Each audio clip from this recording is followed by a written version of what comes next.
முன்னின்று நெறிப்படுத்திக் கொண்டிருக்கிற இந்த மாபெரும் கனவு திட்டத்தை அறிமுகப்படுத்தி உரையாற்றி அமர்ந்திருக்கிற கட்சியின் துணை பொதுச் செயலாளர் கௌதம சன்னா அவர்களை, இதனை முன்னிலை வகித்து சிறப்பித்துக் கொண்டிருக்கிற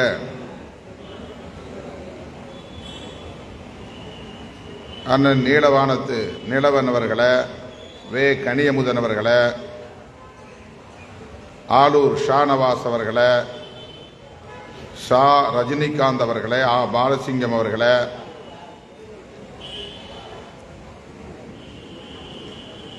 அன்பு செழியன் அவர்களே, இரா செல்வம் அவர்களை, நா செல்லதுரை அவர்களை,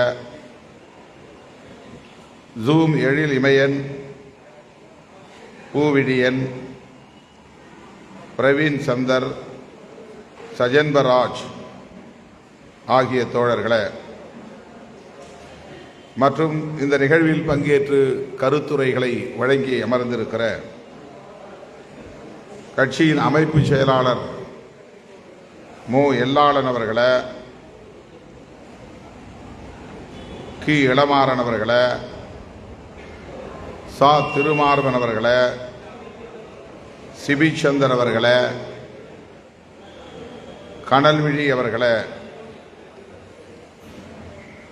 அனைவரையும் வரவேற்று உரையாற்றி சிறப்பித்திருக்கிற நீல சந்திரகுமார் அவர்களை, இதனை நெறியாளுகை செய்து நிகழ்வை சிறப்பித்துக் கொண்டிருக்கிற முதன்மை செயலாளர் தோழர் உஞ்சை அரசன் அவர்களை, இளஞ்சிறுத்தைகள் எழுச்சி பாசறையின் மாநில செயலாளர் மா சங்கத்தமிழன் அவர்களை, அறிவமுதன் அவர்களை, ஜெய்பீம் 2.0 என்னும் புதிய எழுத்துருவை உருவாக்கி வழங்கியிருக்கிற தோழர் நானா அவர்களை, தம்பி ஓவியர் கதிரவன் அவர்களை,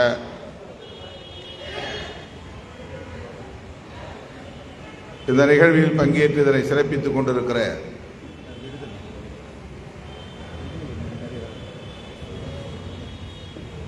தோழர் தேவராஜ் அவர்களே, தோழர் ஆதிமொழி அவர்களே, தம்பி ஆற்றலரசு அவர்களே,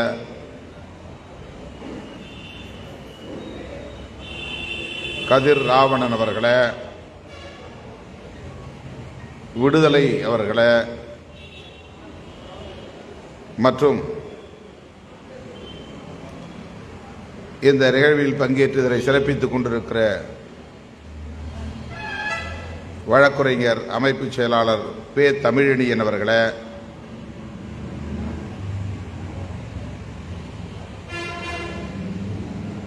பல்வேறு துணைநிலை அமைப்புகளின் முன்னணி பொறுப்பாளர்களே, திராவிட தேசம் அமைப்பின் கட்சியின் நிறுவனர்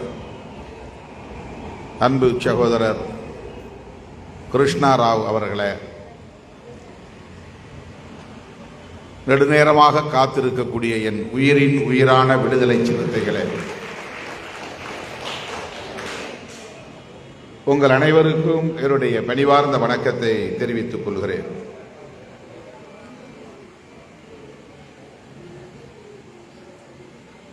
இந்த திட்டம் மணிவிழாவுக்கான ஒரு திட்டமாக நாம் அறிவித்திருக்கிறோம். ஒரு மாபெரும் கனவு திட்டம் என்று இங்கே பேசிய தோழர்கள் அனைவரும் முன்மொழிந்தார்கள். ஊர்தோறும் அம்பேத்கர் படிப்பகம், ஊன்றுவோம் அம்பேத்கர் அறிவியம் என்று இந்த திட்டத்திற்கான ஒரு கொள்கை முழக்கமாக நாம் முன்வைத்திருக்கிறோம். புரட்சியாளர் அம்பேத்கருடைய எழுத்துக்களை இந்திய மொழிகள் அனைத்திலும் இந்திய அரசு வெளியிட்டிருக்கிறது. ஆங்கிலத்திலும் வெளியாகி இருக்கிறது. முதலில் மராத்திய மாநில அரசு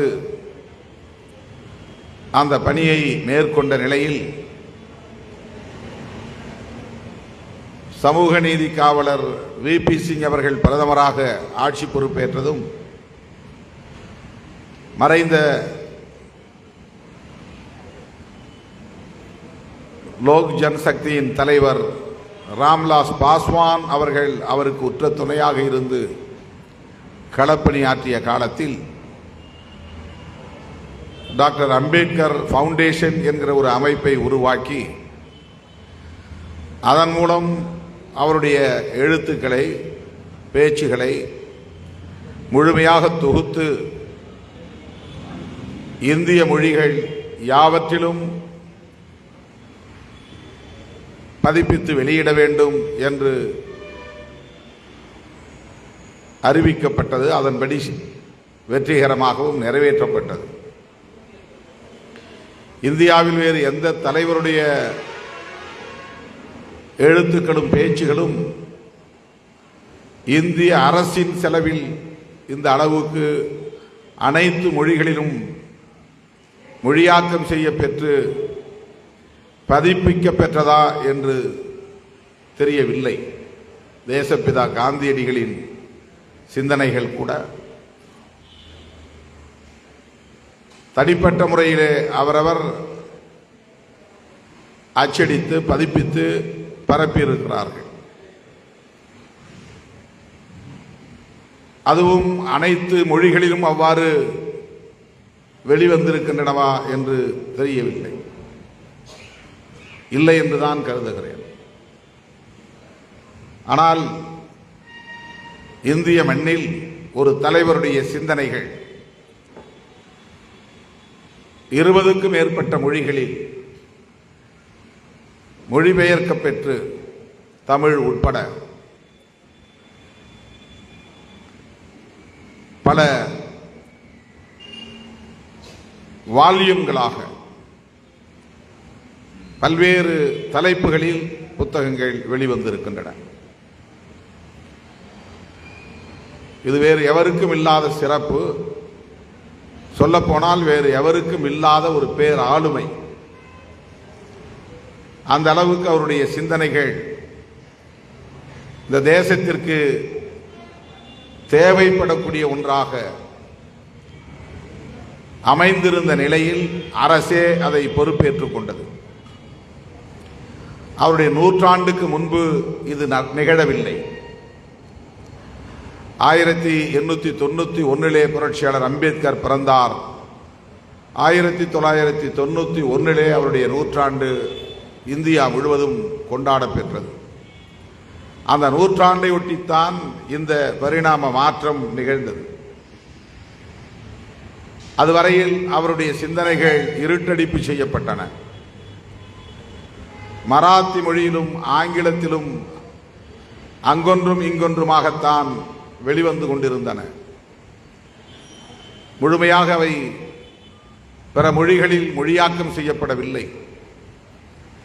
புரட்சியாளர் அம்பேத்கர் பெரும்பாலும் ஆங்கிலத்தில் எழுதினார், மராத்தியிலும் ஓரளவுக்கு எழுதினார். அவருடைய காலத்தில் அவரால் முடிந்த அளவுக்கு அவற்றையெல்லாம் அச்சிட்டு வெளியிட்டார். அவருடைய மறைவுக்கு பிறகும் பல நூல்கள் அவருடைய உதவியாளர்களின் துணையோடு அச்சிட்டு வெளியிடப்பட்டன. அந்த நூல்களெல்லாம் வெளிவந்த பிறகுதான், இந்திய மொழிகள் அனைத்திலும் வெளிவந்த பிறகுதான் புரட்சியாளர் அம்பேத்கர் யார் என்பதை அறிவார்ந்த தளத்தில் பணியாற்றக்கூடியவர்கள் அறிந்து கொள்ள முடிந்தது. அதுவரையில் அவரை ஒரு சாதி சங்க தலைவரை போல்தான் இந்த நாடு பார்த்தது. ஒரு குறிப்பிட்ட சாதியின் நலனுக்காக பாடுபட்ட ஒரு சராசரி தலைவர் என்று பலரும் கருதி கொண்டிருந்தார்கள். இன்னும் சொல்ல போனால் இடதுசாரிகளே கூட அப்படித்தான் புரட்சியாளர் அம்பேத்கரை மதிப்பீடு செய்து வைத்திருந்தார்கள். அவருடைய நூல்களை யாரும் படிப்பதில் ஆர்வம் காட்டவில்லை. அவர் படம் போட்ட புத்தகங்களை கையில் ஏந்துவதை கூட தம்முடைய கௌரவத்திற்கு தன்மதிப்புக்கு இழுக்காகும் என்று கருதியவர்கள் உண்டு. அவர் பெயரை அறிவுஜீவிகள் யாரும் உச்சரிக்க மாட்டார்கள். மாமேதை காரல் மார்க்சின் பெயரை சொன்னால் அதிலே தமக்கு பெருமை உண்டு என்று கருதியவர்கள், மாவீரன் லெனினின் பெயரை சொன்னால் அது பெருமைக்குரியது என்று கருதியவர்கள், பெரியாரின் பெயரை சொல்லுவது பெருமைக்குரியது என்று கருதிய சகோதரர்கள் புரட்சியாளர் அம்பேத்கரின் பெயரை சொல்லுவதிலே தயக்கம் காட்டினார்கள் என்பது ஊரறிந்த உலகறிந்த உண்மை. அந்த அளவுக்கு அவர் இருட்டடிப்பு செய்யப்பட்ட காலம் அது. சமூக நீதி காவலர் விபி சிங் அவர்களின் பெருமுயற்சியால் தான், ராம்விலாஸ் பாஸ்வான் அவர்களின் ஒத்துழைப்பால் தான், அம்பேத்கர் பவுண்டேஷன் மூலமாக இந்த பெரும் பணி மேற்கொள்ளப்பட்டு இந்திய மொழிகள் அனைத்திலும் வெளிவந்தன.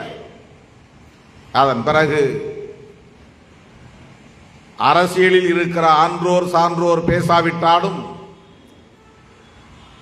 தாங்களே மிகச்சிறந்த அறிவுஜீவிகள் என்று எண்ணிக்கொண்டிருந்தவர்கள், எழுத்தாளர்கள், சிந்தனையாளர்கள் பேசாவிட்டாலும் புத்தகங்களை வாங்கி இளைய தலைமுறையினர் படிக்கத் தொடங்கினார்கள்.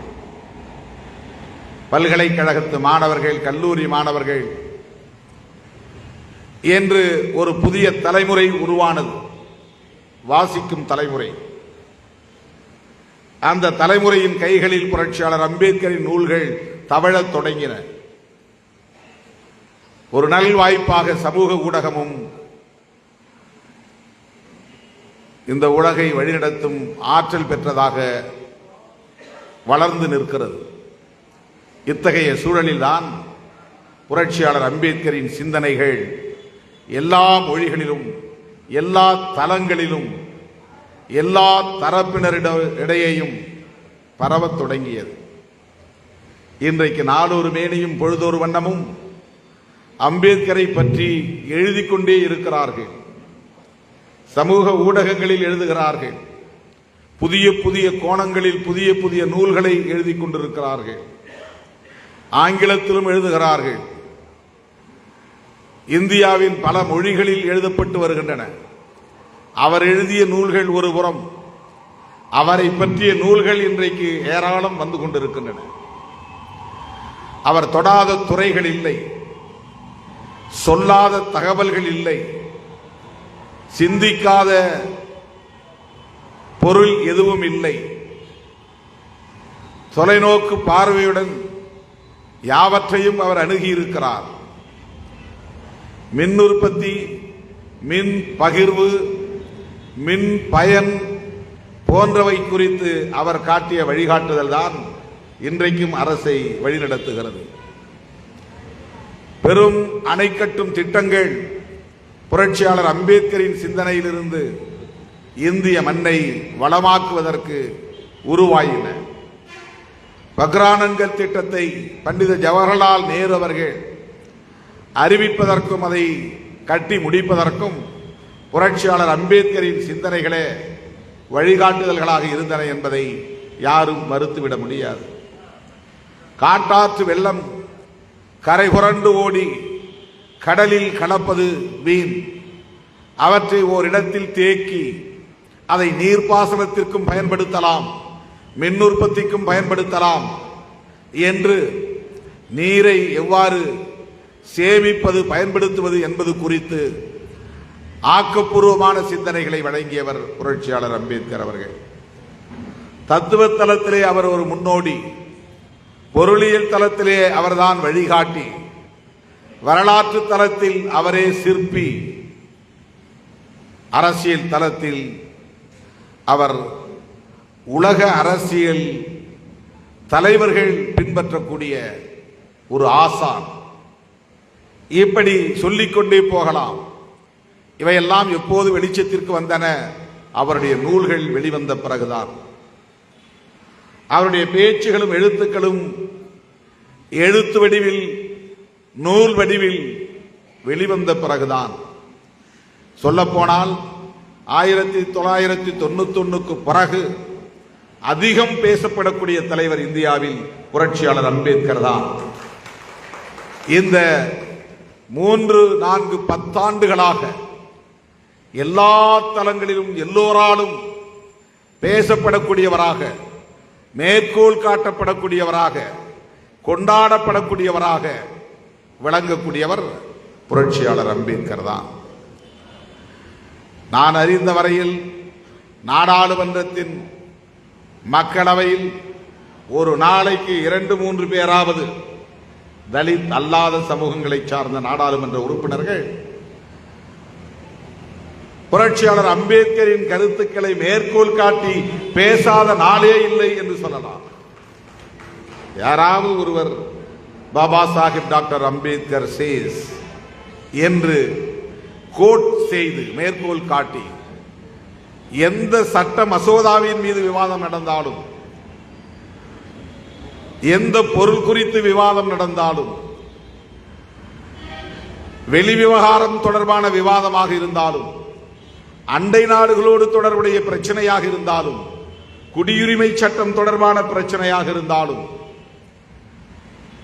அகதிகள் தொடர்பான பிரச்சனையாக இருந்தாலும், பெண்கள் குழந்தைகள் போன்றவர்களின் பிரச்சனையாக இருந்தாலும், அத்தனை பிரச்சனைகள் குறித்தும் விவாதிக்கிற போது அவர் பெயரை ஒருவர் இருவராவது ஒவ்வொரு நாளும் உச்சரித்தே உரையாற்றுகிறார்கள். நாடாளுமன்றத்தின் மக்களவையில் ஒரு தலைவரின் பெயர் தொடர்ந்து உச்சரிக்கப்படுகிறது என்றால் அது புரட்சியாளர் அம்பேத்கரின் பெயர்தான்.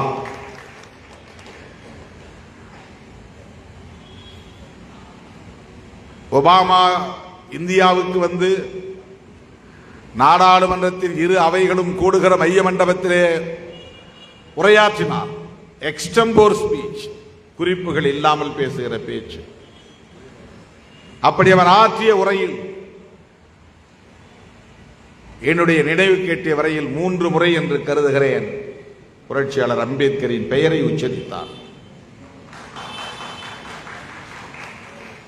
இதற்கு முன்பு எவ்வளவு கவனமாக தவிர்த்தார்கள் என்பதற்கு எவ்வளவோ சான்றுகள் உண்டு. காந்தி படம் எடுப்பதற்கு இங்கிலாந்திலிருந்து அட்டன்பரோ என்கிற இயக்குனர் வருகிறார். அவருக்கு இந்திய வரலாறு சொல்லித்தான் தெரியும், யாராவது சொல்லித்தான் தெரியும். காந்தி வரலாற்றை படமாக்குகிற போது அம்பேத்கரை இணைக்காமல், அம்பேத்கரை பேசாமல் காந்தி வரலாறை எழுத முடியாது. அதுதான் உண்மை. காந்தியடிகளின் வரலாற்றை புரட்சியாளர் அம்பேத்கரை தவிர்த்துவிட்டு எழுதினால் அது உள்நோக்கம் கொண்டது, காழ்ப்புணர்ச்சி கொண்டது, இழிவான ஒரு போக்கு என்று பொருள். அந்த காந்தி படத்தில் ஒரே ஒரு இடத்தில் கூட புரட்சியாளர் அம்பேத்கரை பற்றி பேசவில்லை, அவரை காட்டவில்லை. திட்டமிட்டு இருட்டடிப்பு செய்தார்கள். அம்பேத்கர் பெயரை உச்சரிப்பதோ, அம்பேத்கருடைய படத்தை பிரசுரிப்பதோ அல்லது திரைப்படங்களில் காட்டுவதோ தங்களுடைய மரியாதைக்கு இழுக்கு என்று கருதிய பிற்போக்கான சக்திகள் இருந்தார்கள். திட்டமிட்டே இருட்டடிப்பு செய்தார்கள். அரசியல் தலைவர்கள் யாரும் புரட்சியாளர் அம்பேத்கரை மேடைகளில் மேற்கோள் காட்டி பேசுவதில்லை. பண்டித ஜவஹர்லால் நேரு சொன்னார், மகாத்மா காந்தி சொன்னார், வின்ஸ்டன் சர்ச்சில் சொன்னார் என்று அயல்நாட்டு தலைவர்களை பற்றி எல்லாம் பேசுவார்கள். இந்தியாவில் காங்கிரஸ் கட்சி தலைவர்களை எல்லாம் பேசுவார்கள். ஆனால் மேடைகளில் பேசுகிற பேச்சாளர்கள் யாரும் தப்பித்தவரை கூட அம்பேத்கர் சொன்னார் என்று சொல்ல மாட்டார்கள். அப்படி ஒரு அவலம் இந்த சமூகத்தில் நீடித்தது. ஆனால் தவிர்க்க முடியாமல் காலம், வரலாறு ஒரு கட்டாயத்தை ஏற்படுத்தியது. அம்பேத்கர் பெயரை உச்சரிக்காமல் இனி அரசியல் செய்ய முடியாது என்கிற ஒரு வரலாற்று கட்டாயத்தை இந்திய அரசியல் உருவாக்கி இருக்கிறது. அருமை தோழர்களே, அப்படிப்பட்ட அந்த மனிதர், மகத்தான தலைவர் புரட்சியாளர் அம்பேத்கரின் நூல்கள் இன்னும் இன்னும் மக்களிடம் கொண்டு போய் சேர்க்கப்பட வேண்டும். முறைப்படி அது தொகுக்கப்பட வேண்டும். அவர் விரும்பியபடி தொகுக்கப்பட வேண்டும். கால வரிசைப்படி தொகுக்கப்பட வேண்டும். அந்தந்த தலைப்புக்குரிய அளவில் அவை தொகுக்கப்பட வேண்டும். சமூகம் தொடர்பான உரையா எழுத்தா அது ஒற்றை தலைப்பின் கீழ் முழுமையாக தொகுக்கப்பட வேண்டும். வெவ்வேறு காலத்தில் பேசியிருந்தாலும் அந்த ஒற்றை தலைப்பின் கீழ் வர வேண்டும்.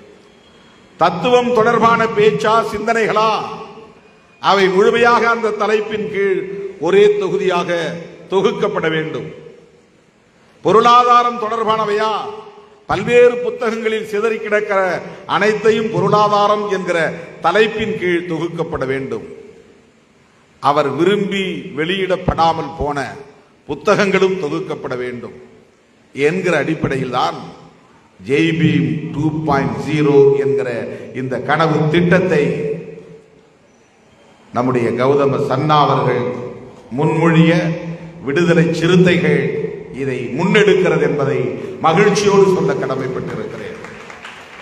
அவர் என்னிடம் வந்து இது குறித்து பேசிய போது நான் அதன் நுட்பத்தை உணர்ந்து ஏற்கனவே அம்பேத்கருடைய எழுத்துக்கள் பேச்சுக்கள் வெளிவந்து விட்டன என்றாலும் கூட அது இன்னும் சரியாக முறைப்படி தொகுக்கப்பெற வேண்டும் என்கிற கருத்தில் உடன்பட்டு அதனை வெகு மக்களிடையே கொண்டு போய் சேர்ப்பதற்கு ஒரு செயல் திட்டத்தை உருவாக்க வேண்டும் என்கிற அவருடைய கருத்தில் எனக்கு உடன்பாடு ஏற்பட்டு அதை நான் இன்னும் அவரோடு கலந்துரையாடல் செய்தேன். அப்போதுதான் இந்த அம்பேத்கர் படிப்பகம் ஊர்தோறும் உருவாக்க வேண்டும் என்கிற இன்னொரு செயல் திட்டத்தை இதில் இணைத்தோம். 50 தொகுதிகளாக நூல்களை தொகுக்க வேண்டும். அதற்கு 100 பேர் முன்வெளியீட்டு பதிவுக்கு ஏற்பாடு செய்ய வேண்டும். அவர்களின் மூலம் இந்த புத்தகங்கள் கிராமங்களுக்கு போய் சேர வேண்டும் என்றவர் முன்மொழிந்ததை 600 பேர் 100 பேர் தானே முதல்ல நீ சொன்னது 300 பேர் அதன் பிறகு அதை நாம் விரிவுபடுத்தி மணிவிழாவை ஒட்டி அறிவிக்கின்ற காரணத்தினால் 60, 600, 6000 என்கிற மடங்கில் செய்வது பொருத்தமாக இருக்கும். தமிழ்நாடு முழுவதும் 12,800 ஊராட்சிகள் இருக்கின்றன. 24,000க்கும் மேற்பட்ட கிராமங்கள் உள்ளன. இதில் ஒரு 6,000 கிராமங்களில் அம்பேத்கர் படிப்பகம் என்கிற பெயரில் கான்கிரீட் கட்டிடத்தை கட்டுவது குறைந்தது 450 சதுர அடி பரப்பளவில் ஒரு படிப்பகத்தை நாம் கிராமங்களில் கட்ட வேண்டும். அம்பேத்கர் நூல்கள் மட்டுமின்றி பெரியார், மார்க்ஸ் போன்ற முற்போக்கு சிந்தனையாளர்களின் கருத்துக்கள் அடங்கிய நூல்களையும் அந்த படிப்பகங்களில் ஒரு நூலகமாக நாம் உருவாக்கி வைக்க வேண்டும். 8ஆம் வகுப்பு படிக்கிற பிள்ளைகள் அந்த புத்தகங்களை புரட்டி பார்க்க வேண்டும். 10 வயதுக்கு மேற்பட்ட பிள்ளைகளுக்கு அம்பேத்கர், பெரியார், மார்க்ஸ் ஆகியோரின் முகங்கள் அறிமுகமாக வேண்டும். பெயர்கள் உச்சரிக்கப்பட வேண்டும். எழுத்துக்களை ஒரு முறையாவது அவர்கள் படிக்க வேண்டும். அதற்கான வாய்ப்பை நாம் உருவாக்க வேண்டும். பள்ளிக்கூடத்திலே சிலபஸ் சொல்லிக் கொடுத்து விடுவார்கள். மதிப்பெண் பெறுவதற்குரிய பயிற்சியை பெற்று தந்து விடுவார்கள், கற்றுத் தந்து விடுவார்கள். மாநிலத்திலேயே முதல் மதிப்பெண் எடுக்கிற அளவுக்கு ஒரு குழந்தையை தயார்படுத்தி விடுவார்கள். ஆனால் அவர்கள் அறிவார்ந்த ஆளுமை மிக்கவர்களாக வளருவதற்கு, முற்போக்கான சிந்தனை உள்ளவர்களாக வளருவதற்கு அறிவியல் சார்ந்த அணுகுமுறை உள்ளவர்களாக வளர்வதற்கு, சமூக நல்லிணக்கத்தோடு அனைத்து தரப்பாரையும் அரவணைத்து செல்கிற ஆற்றல் மிக்கவர்களாக வளர்வதற்கு, சாதி மதம் போன்ற அடையாள அரசியலுக்குள் போய் சிக்கிக்கொள்ளாமல் தப்பிப்பதற்கு இவை ஏதுவாக அமையும். ஆகவே ஒரு தொலைநோக்கு பார்வையுடன் கூடிய திட்டமாகத்தான் இந்த மாபெரும் கனவு திட்டத்தை நாம் முன்னெடுத்திருக்கிறோம். எனவே நாம் ஒவ்வொரு ஊரிலும், நம்முடைய பிறந்த ஊரில், நான் பிறந்த ஊர் அங்கனூர், அங்கே ஒரு படிப்பகத்தை கட்ட வேண்டிய பொறுப்பு என்னுடைய பொறுப்பு. இப்படி நாம் இந்த கட்சியிலே 6000 பேர் பொறுப்பெடுக்க முடியாதா? லட்சக்கணக்கான உறுப்பினர்களை கொண்ட இந்த இயக்கம் தமிழ்நாட்டின் எல்லா கிராமங்களிலும் கொடிகள் பறக்கக்கூடிய அளவுக்கு வலிமை பெற்றிருக்கிற இந்த பேர் இயக்கம் அவரவர் சொந்த ஊரில் முன்முயற்சி எடுத்து குறைந்தபட்சம் 5 லட்சம் ரூபாய்க்குள் இந்த செலவு முடிந்துவிடும். இடம் தேர்வு செய்வது மட்டும்தான் பிரச்சனை. அதை எப்படி தேர்வு செய்வது என்பது உட்பட பொறுப்பாளர்கள் முன்னின்று செய்ய வேண்டும். பொதுமக்களுடைய பயன்பாட்டுக்கு அது தாய்மண் அறக்கட்டளையோடு பதிவு செய்யப்பட்டதாக ஆவணப்படுத்தப்பட வேண்டும். அந்த இடமும் கட்டிடமும், அந்த கட்டிட பராமரிப்பு, அதில் குவிக்கப்படுகிற நூல்கள், இணைக்கப்படுகிற மின்சாரம், இணைக்கப்படுகிற குடிநீர், அதனுடைய நிர்வாகம், இவை அனைத்தையும் தாய்மண் அறக்கட்டளை கட்சியின் அறக்கட்டளையின் மூலமாக செய்ய வேண்டும். ஜெய்பீம் ஃபவுண்டேஷன் என்கிற பெயரால் ஒரு அறக்கட்டளை தொடங்கப்பட்டு இருக்கிறது. அதில் நானும் கௌதம சன்னா அவர்களும் தான் 2 பேர் உறுப்பினர்களாக கொண்டிருக்கிற அறக்கட்டளை. அதனுடைய வேலை புரட்சியாளர் அம்பேத்கரின் சிந்தனைகளை 50 தொகுதிகளாக பதிப்பிப்பது, அதை தயார் செய்வது, பதிப்பித்து முன் வெளியிட்டு பதிவு செய்து கொண்டவர்களுக்கெல்லாம் ஒப்படைப்பது, 6000 பேர்களுக்கு ஒப்படைப்பது, மீண்டும் அதை பொதுமக்களுக்கு விநியோகம் செய்யக்கூடிய அளவுக்கு அச்சிடுவது, அதை தொடர்ந்து ஒரு பணியாக மக்களிடத்திலே கொண்டு போய் சேர்ப்பது. இந்த 6000ஐயும் தாண்டி பொதுமக்களும் வந்து பெற்றுக்கொள்ளக்கூடிய அளவுக்கு. அதற்கு சென்னையிலே ஒரு பெரிய புத்தக நிலையம் ஒன்றையும் ஜெய்பீம் ஃபவுண்டேஷன் மூலம் உருவாக்குவது. புரட்சியாளர் அம்பேத்கருடைய நூல்கள் இன்னும் இடதுசாரி சிந்தனை உள்ள, ஜனநாயக சிந்தனை உள்ள, பகுத்தறிவு சிந்தனை உள்ள, முற்போக்கு சிந்தனைகளை பரப்புகிற புத்தகங்களை, நன்னூல்களை தொகுத்து மக்களுக்கு பயன்பெறக்கூடிய வகையிலே கிடைக்க செய்வது.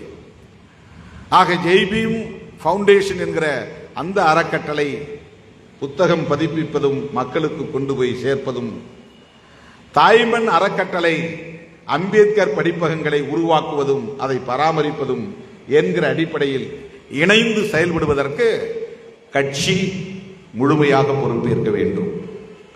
கட்சி தோழர்கள் முழுமையாக பொறுப்பேற்க வேண்டும். அதை விளக்குவதற்கான கூட்டம் தான் இந்த கூட்டம். ஏதோ தனிப்பட்ட முறையிலே சன்னா செய்கிறார், தனிப்பட்ட முறையிலே திருமாவளவன் சன்னாவுக்கு துணையாக இருக்கிறார் என்று இதை புரிந்து கொள்ளக்கூடாது. இது இயக்கத்தின் செயல் திட்டம். இது வெகு மக்களுக்கான செயல் திட்டம். இது தொலைநோக்கு பார்வையுடன் கூடிய செயல் திட்டம். இது 10 ஆண்டுகளுக்கு பிறகு அறிவுஜீவிகளை உருவாக்குவதற்கான செயல் திட்டம். நாமெல்லாம் 30 வயதிலே அரசியலுக்கு வந்தோம், 40 வயதிலே இந்த கருத்தியலை கற்றுக்கொண்டோம், 50 வயதில் தான் அதை எடுத்துச் சொல்லுகிற வன்மையை பெற்றுக்கொண்டோம், அந்த தெளிவை பெற்றுக்கொண்டோம். 10 வயதிலிருந்தே பிள்ளைகள் இந்த சொற்களை பயன்படுத்தக்கூடிய அளவுக்கான அறிமுகத்தை கொடுக்க வேண்டும். அவன் 20 வயதில் வருகிற போது ஒரு கருத்தியல் ஆளுமை உள்ளவனாக அவன் வர வேண்டும். சமூக நீதி என்றால் என்ன என்பதை அவன் கல்லூரியில் படிக்கும் போதே விவாதிக்கக்கூடியவனாக, எடுத்துரைக்கக்கூடியவனாக, வாதாடக்கூடியவனாக, அதை பாதுகாப்பதற்கு போராடக்கூடியவனாக அவன் வளர வேண்டும். ஆகவே 10 வயதிலிருந்தே இந்த சொற்கள் அறிமுகமாக வேண்டும், இந்த பெயர்கள் அறிமுகமாக வேண்டும். ஜனநாயகம் என்றால் என்ன, சமூக நீதி என்றால் என்ன, பெண்ணியம் என்றால் என்ன, தலித்தியம் என்றால் என்ன,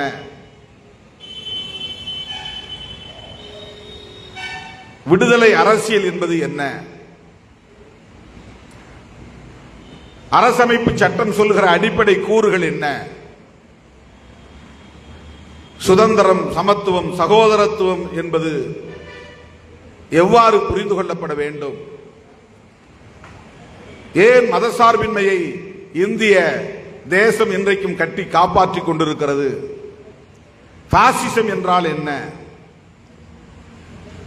வலதுசாரிகள் யார், இடதுசாரிகள் யார், மார்க்சியம் என்ன சொல்லுகிறது, மார்க்சியத்திலிருந்து லெனினியம் எப்படி வளர்ச்சி அடைந்திருக்கிறது, மார்க்சியம் லெனினியம் என்று இணைத்து சொல்கிறார்களே அப்படி என்றால் என்ன, புரட்சியாளர் அம்பேத்கர் பௌத்தத்தை ஒரு மாற்று கோட்பாடாக முன்வைத்தது ஏன், ஏன் அவர் பௌத்தம் தழுவினார், இன்றைக்கு நடைமுறையில் இருக்கிற பௌத்தம் எல்லாம் புரட்சியாளர் அம்பேத்கர் விரும்பிய பௌத்தம் தானா, இலங்கையிலே இருக்கிற பௌத்தம், சீனாவில் கடைபிடிக்கப்படுகிற பௌத்தம், ஜப்பானில், மியான்மரில் பின்பற்றப்படுகிற பௌத்தம், ஏன் அம்பேத்கர் நவயானா என்று தன்னுடைய பௌத்த கோட்பாட்டுக்கு பெயர் சூட்டினார், மகாயான பௌத்தம் என்றால் என்ன, ஈனையான பௌத்தம் என்றால் என்ன,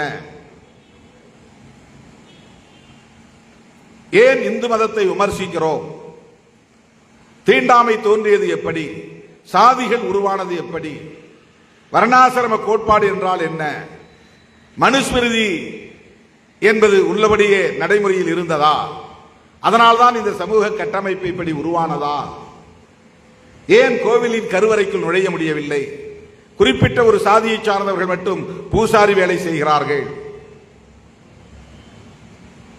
இப்படிப்பட்ட கருத்துக்களுக்கெல்லாம் அவன் 50 வயதிலே கற்றுக்கொண்டால் பயனில்லை, அவன் 20 வயதிலேயே கற்றுக்கொள்ள வேண்டும், அதற்கு 10 வயதிலேயே இது அறிமுகமாக வேண்டும். இன்ட்ரோடக்ஷன் ஆஃப் தி டெர்மினாலஜி, சொற்கள் அறிமுகம் என்பது ரொம்ப முக்கியமானது.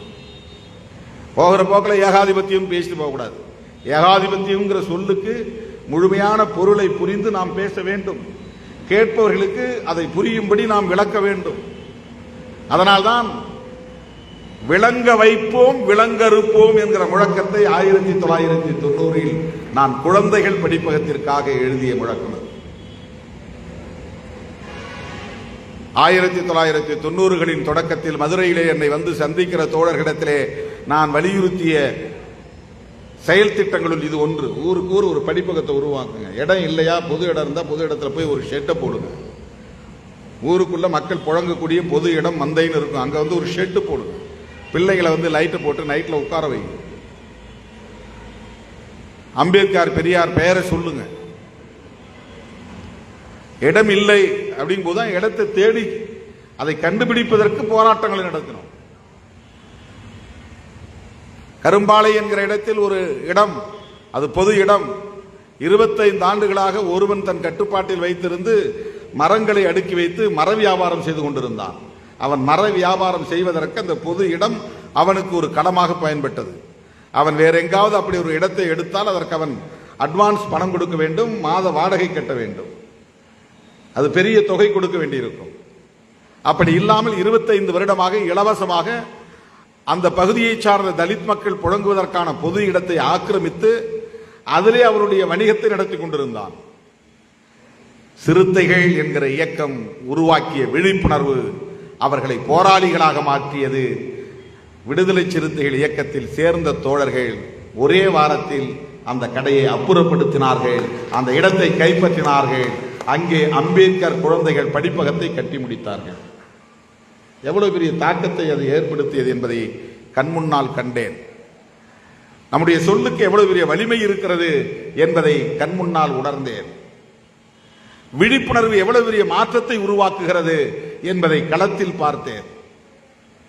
25 ஆண்டுகளாக எவனோ ஒருவன் பயன்படுத்திக் கொண்டிருந்த இடத்தை மிக இலகுவாக இளைஞர்கள் திரண்டெழுந்ததும் அதை மீட்க முடிந்தது. ஒரு இயக்கம் அதற்கு துணை நின்றது, வலிமை கொடுத்தது, வழிகாட்டியது. எஸ்எம்பி காலனியிலும் அதே போல பொது இடத்தில் ஒரு படிப்பகம் முளைத்தது, கட்டிடமாக எழுந்தது. நானே முன்னின்று தல்லாகுளத்தில் முதலில் ஒரு குடிசையை போட்டேன், பிறகு ஒரு கட்டிடத்தை எழுப்பினேன். இன்னும் அது இருக்கிறது. கிரவுண்ட் ஃப்ளோர், ஃபர்ஸ்ட் ஃப்ளோர், சின்ன இடம்தான். ஆனாலும் ஏறத்தாழ 600-700 ஸ்கொயர் ஃபீட் சதுர பரப்பளவிலே கட்டி முடித்தோம். மஞ்சள்மேடு என்கிற இடத்தில் ஆரப்பாளையம் பேருந்து நிலையம் அருகே தலித் மக்கள் பயன்பாட்டில் இருந்த இடத்தை இதேபோல் ஒரு தனிநபர் ஆக்கிரமிப்பு செய்து வைத்திருந்தார். ஏதோ பயன்படுத்திக் கொண்டிருந்தார். இந்த இயக்கம் ஏற்படுத்திய விழிப்புணர்வு அங்கிருந்த இளைஞர்களை தட்டி எழுப்பியது. அவர்கள் வீதிக்கு வந்தார்கள், அந்த ஆக்கிரமிப்பாளனை தூக்கி எறிந்தார்கள். அந்த இடத்தில் ஒரு படிப்பகம் உருவானது, அம்பேத்கர் படிப்பகம். அந்த படிப்பகங்களுக்கு நான் உருவாக்கிய முழக்கம்தான் விளங்க வைப்போம், விளங்கறுப்போம். விளங்க வைப்போம், தெளிவுபடுத்துவோம். அதுதான் எஜுகேட். அம்பேத்கர் சொன்ன எஜுகேட், விளங்க வைத்தல் என்பதுதான் எஜுகேட் என்பது.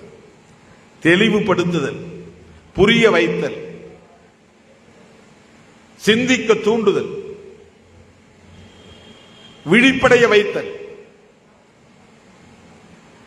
ஒரு மனிதனை விழிப்படைய வைத்து விட்டால் அவனே ஒரு ஆயுத கிடங்கு. அவனுக்கு எந்த ஆயுதமும் தேவையில்லை.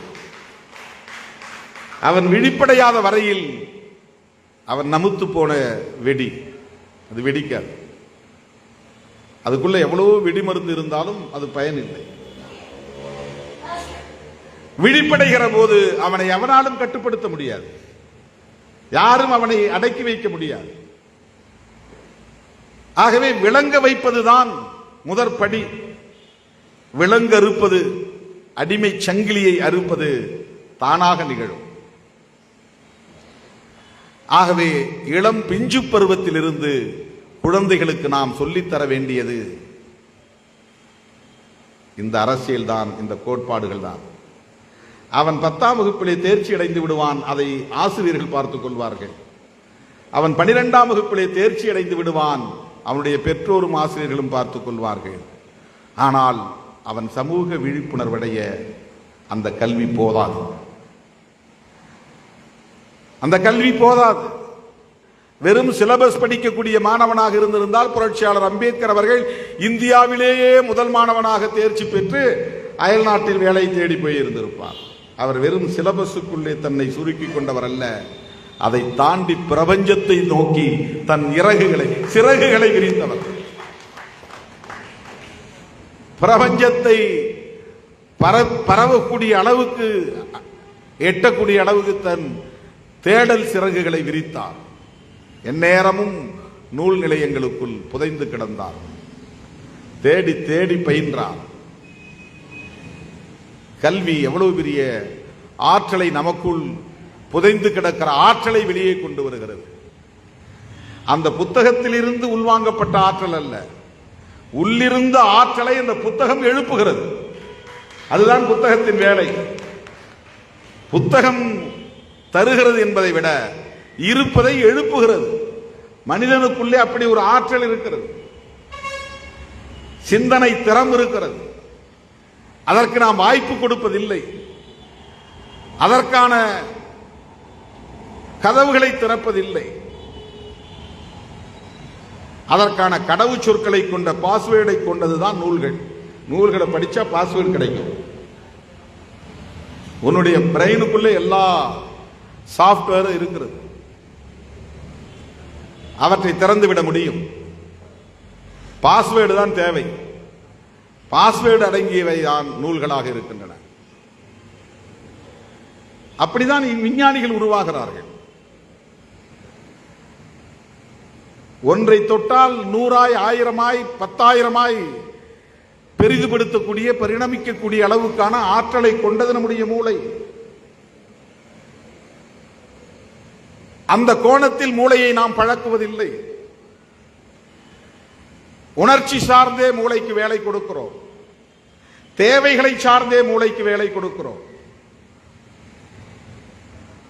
தன்னலம் சார்ந்தே மூளைக்கு வேலை கொடுக்கிறோம்.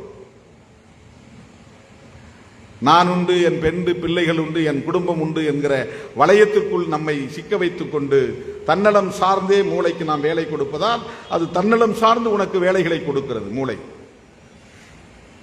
அவனை திட்டு, இவனை திட்டு, கோல் சொல்லு, விமர்சனம் செய், சண்டை போடு என்று மூளை உனக்கு வழிகாட்டுகிறது. ஏனென்றால் நீ வைத்திருக்கிற பாஸ்வேர்டு அவ்வளவுதான், உன்னிடம் இருக்கிற கடவுச்சொற்கள் அவ்வளவுதான். ஆக நிறைய நிறைய நிறைய உலகம் தழுவிய அளவில், பிரபஞ்சம் தழுவிய அளவில் உன் சிந்தனை சிறகுகளை விரிவிப்பதற்கு நூல்கள் வழிகொடுக்கின்றன. அதனால்தான் புரட்சியாளர் அம்பேத்கர் அவர்கள் ஆயிரக்கணக்கான லட்சக்கணக்கான நூல்களை படித்தார். படித்ததன் விளைவாக அவருக்குள் இருந்த ஆற்றல் ஊற்றுக்கண்ணாய் வெளிப்பட்டது, பல்கி பெருகியது. இன்றைக்கு உலகத்திற்கே வழிகாட்டக்கூடிய அளவுக்கு அது விளங்குகிறது. ஐநா பேரவையில் அவர் பிறந்த நாள் கொண்டாடப்படுகிறது. இத்தாலியில் அவர் சிலை திறக்கப்படுகிறது. ஆஸ்திரேலியாவில் அவர் சிலை திறக்கப்படுகிறது. அவர் படித்த கொலம்பியா பல்கலைக்கழகத்தில் அவர் சிலை திறக்கப்பட்டிருக்கிறது. அவர் படித்த பல்கலைக்கழக நூலகத்தில் அவருடைய சிலை திறக்கப்பட்டிருக்கிறது என்று சொன்னால் இதை யாரும் ஒரு சாதி சங்க தலைவன் போய் செய்யவில்லை, தலித் அமைப்பை சார்ந்தவன் போய் கொண்டு போய் வைத்து விட்டு வரவில்லை. அதை கடந்து அறிவு சார்ந்த தளத்தில் செயல்படக்கூடியவர்கள் அவரை உச்சி மோந்து கொண்டாடுகிறார்கள். எனவேதான் அந்த கருத்தியல் மக்களிடத்திலே போய் சேர வேண்டும். அதற்கான ஒரு தொலைநோக்கு திட்டமாகத்தான் இந்த திட்டத்தை நாம் பார்க்கிறோம். இந்த திட்டத்தை நடைமுறைப்படுத்துவதற்கு தோழர்கள் முழுமையான ஒத்துழைப்பை நல்க வேண்டும். 6000 கிராமங்களில் 6000 படிப்பகங்களை உருவாக்க முடியுமா? முடியும் என்று நம்பினால் ஒரே ஆண்டில் முடிக்க முடியும். ஒரே ஆண்டு ஒரு 400 ஸ்கொயர் ஃபீட் 450 ஸ்கொயர் ஃபீட் கட்டடம் கட்டுறதுக்கு 4.5 லட்சத்திலிருந்து 5 லட்சம் தான் செலவாகும்.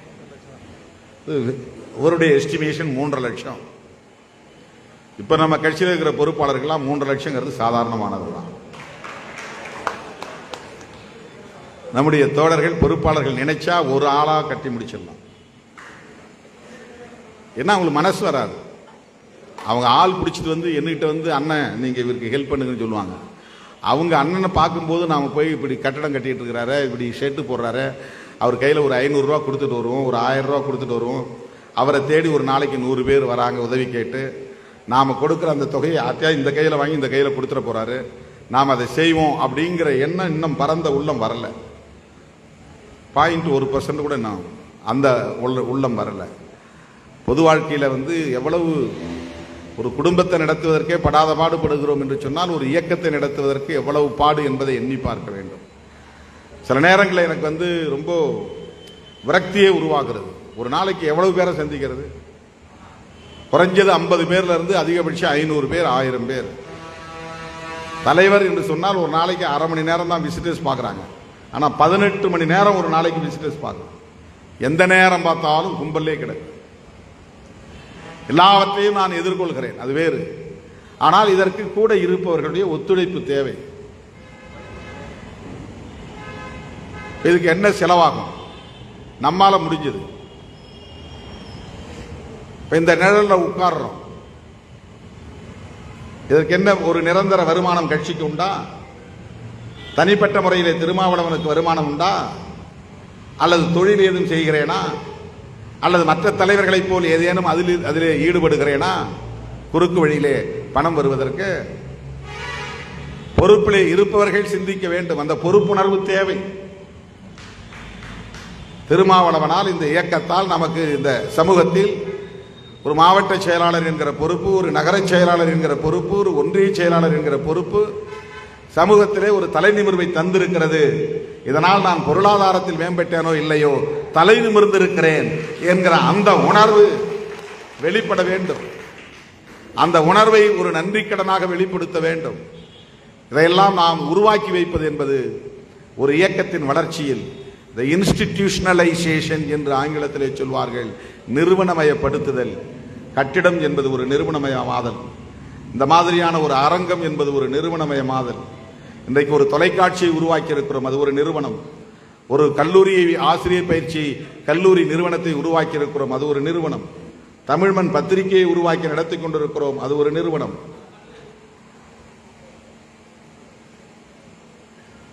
இதையெல்லாம் நடத்துவதற்கு படாத பாடுபட்டுக் கொண்டிருக்கிறோம். எத்தனை லட்சங்களை கொண்டு வந்து கொட்டினாலும் அவ்வளவும் கடலில் கரைத்த பெருங்காயம் போல ஆகும். அவ்வளவு தேவைகள் இருக்கின்றன. ஏன் இதை இந்த இடத்தில் நான் சொல்லுகிறேன் என்றால், இந்த உணர்வுதான் இந்த படிப்பகத்தை கட்ட வேண்டும் என்கிற பொறுப்புணர்வாகவும் மாறும். நீங்கள் என்னை பார்க்கிற நேரத்திலே இதற்கு துணை இருக்க வேண்டும் என்று நீங்கள் எண்ணுகிற அந்த எண்ணம் இருக்கிறதே, அந்த புரிதல். உங்களுக்கு ஒன்றும் கெட்ட எண்ணம் இருப்பதாக நான் சொல்லவில்லை, செய்யக்கூடாது என்று இல்லை. இதையெல்லாம் செய்ய வேண்டும் அப்படிங்கிற ஒரு ரெஸ்பான்சிபிலிட்டி, அந்த கதவு இன்னும் திறக்கல. பிரெயின்ல அந்த கதவு இன்னும் திறக்கல. இதை நாம் செய்யணும், இதற்கு நாம் ஒத்துழைப்பா இருக்கணும், நம்மால முடிகிறது, இந்த கட்சியின் மூலமாக நமக்கு ஒரு அங்கீகாரம் கிடைத்திருக்கிறது அல்லது ஒரு வருமானம் கிட்டி இருக்கிறது, ஆகவே இதை நாம் இதற்காக ஒப்படைக்க வேண்டும்.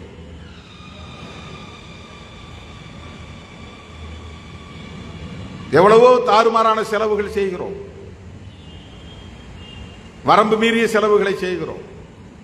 அதையெல்லாம் சுருக்கி இப்படி நிறுவனமயமாதல் நடவடிக்கைகளிலே 6000 இடங்களில் அம்பேத்கர் படிப்பகங்களை உருவாக்கிவிட்டால் விடுதலை சிறுத்தைகள் கட்சி அடுத்த தலைமுறையிடம் ஆழ வேரூன்றும்.